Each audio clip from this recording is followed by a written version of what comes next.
Before describing water markets in the Murray-Darling Basin, I thought it would be useful to just discuss the geography of the basin and some of its cultural and ecological features.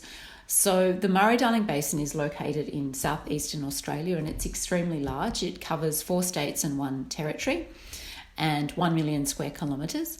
It includes 16 Ramsar listed wetlands, so wetlands that have been declared to be of international significance under the Ramsar Convention on Wetlands.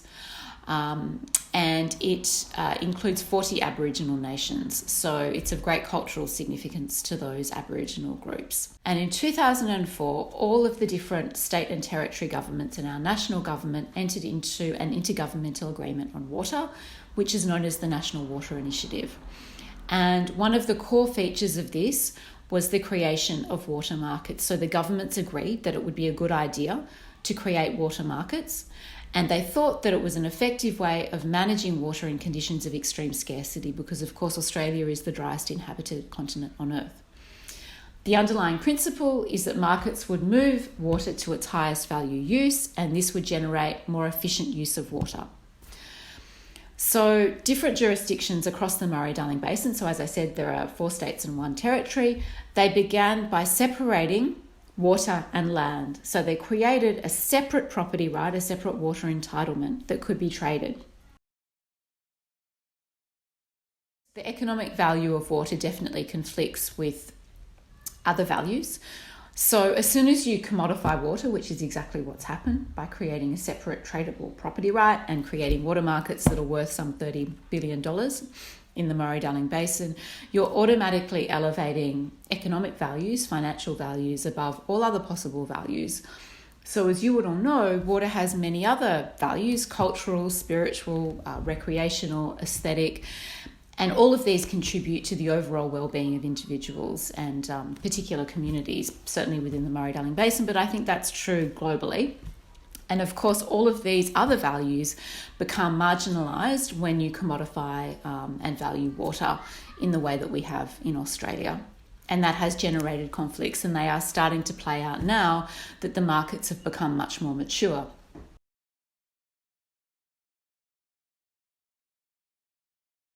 So in terms of advantages, economists would argue that water markets have helped to mitigate some of the worst impacts of water scarcity, some of those impacts on agricultural output, and they would argue that we've seen evidence of this during the Millennium Drought, and this is a consequence of trade allowing water to move to the highest value use. So that may be, for example, someone who grows rice might trade their water to somebody who grows cotton because that's more valuable and they can afford to pay for those property rights. So conversely, we're now seeing that water markets do have a number of perverse impacts. And I think probably the most effective case study concerns Aboriginal people in the Murray-Darling Basin, what I would call Aboriginal water dispossession.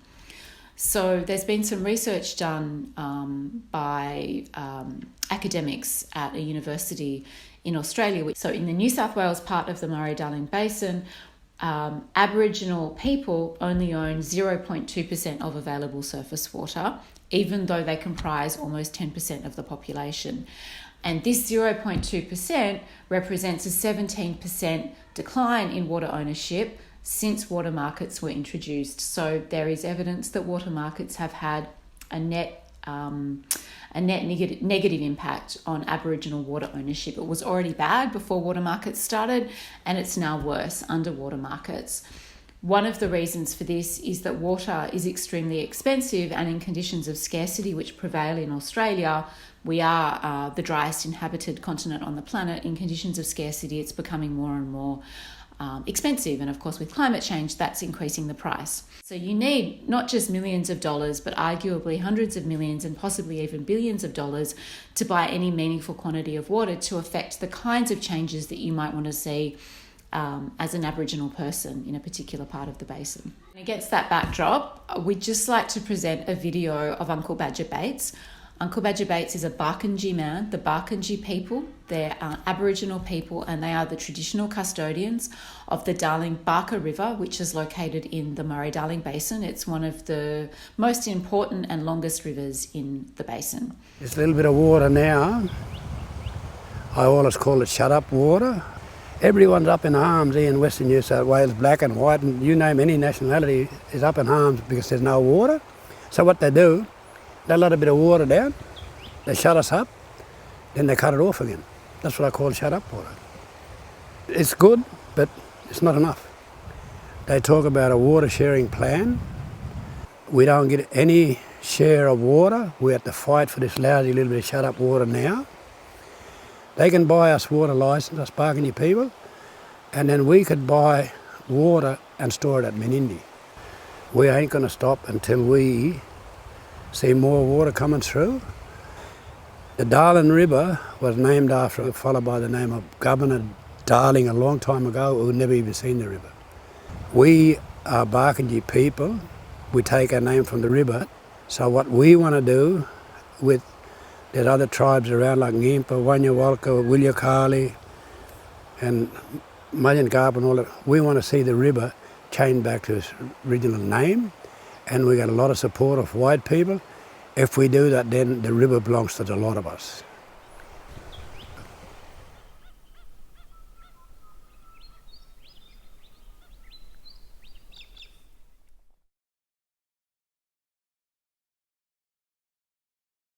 But the three things I'd like to see change to improve the inclusiveness of our legislation and governance frameworks so that they are more equitable, particularly in relation to Aboriginal water rights. The three things I'd like to see are as follows. The first is that I would like to see legislation in the Basin redrafted to reflect Aboriginal values and rights and to ensure that those values and rights are actually translated into material outcomes for Aboriginal people. So the second thing I'd like to see in the Murray-Darling Basin is an Aboriginal water holder or Aboriginal water holders, which are allocated multi-billion-dollar budgets, and they can use this money to purchase water rights on the market and manage that water in accordance with the values and needs of different Aboriginal communities across the basin. And the third thing relates to other jurisdictions outside of the Murray-Darling Basin that have less development, so less irrigated agriculture, for example. They have less developed legal and regulatory regimes. So in these jurisdictions, I'd like to see Indigenous water governance models being legislated. And in fact, it's something that we are working on with some of our client groups outside of the Murray-Darling Basin, particularly in parts of Western Australia. Again, I'll just distill it down to three things that I'd like to share with stakeholders, governments, Indigenous peoples elsewhere who are also facing issues in relation to water management. So the first is a fairly obvious one, but it's really that prevention is better than cure.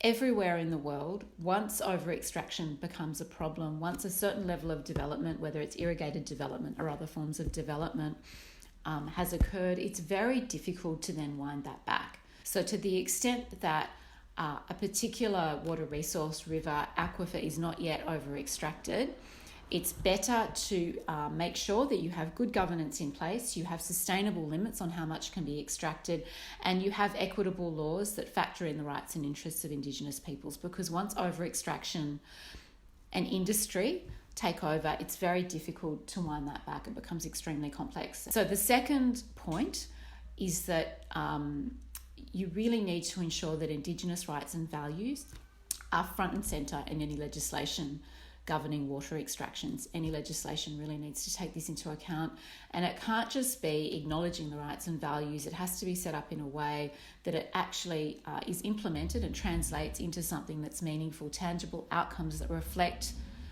what it is that Indigenous peoples in a particular part of the world want. So I'd say then the last thing would be to think very carefully. Any government that's considering developing water markets is to think very carefully about the advantages and disadvantages of valuing water in this particular way, because as I've demonstrated, they can and do have perverse impacts, and they often have the most perverse impacts on the most marginalised people in society. In Australia, that's been the impacts I've described in very brief terms on Aboriginal Australians. Markets require very strong water governance to function properly.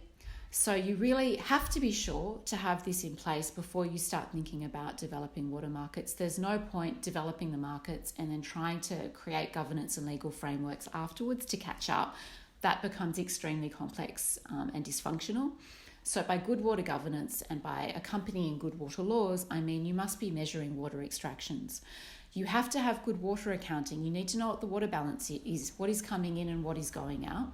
You also have to have really good baseline data so that you understand the hydrology of a system. So this is really important when you're developing rules for water markets, because trade has to be adapted to the hydrological and environmental reality of a particular system. So in the Murray-Darling Basin, there are some restrictions on trade if it's necessary to protect ecosystems and downstream water users, for example. If you don't have good baseline data, you can't really develop those kinds of regulatory frameworks that go hand in hand with trade. So they're just three of the things. So prevention is better than cure, making sure Indigenous rights are front and centre of any legislative regime, and thinking very carefully about the pros and cons of creating water markets. And if you're thinking of going down that path, ensuring you have really good water governance in place. And I should say that part of that is necessarily having an overall limit on extractions. So I'll leave it at that.